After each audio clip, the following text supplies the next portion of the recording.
Welcome back, Crammers. Question 12. Ingrid buys a bag in Sweden. The price of the bag is 1,342 Swedish krona, and the price of the identical bag in Finland is 125 euros. So we're dealing with two different units.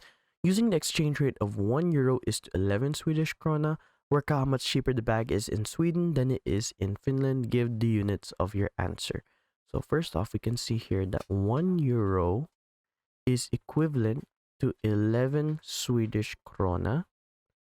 And we have here that the price of the bag is 1,342 Swedish krona, but we don't know what the exchange rate is.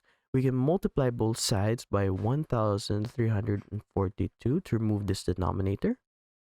1,342 times 1 is simply 1,342, and we write the same denominator divided by 11 is equal to x. So we can use our calculator here.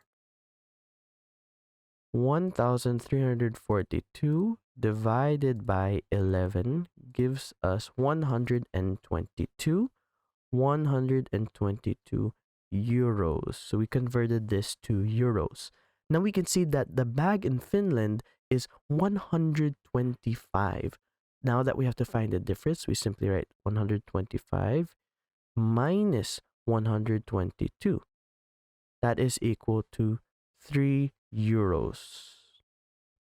Do not forget to give the units as it's asked in the question. So we write here 3 and we write here euros. Thanks for watching. Cram, then scram.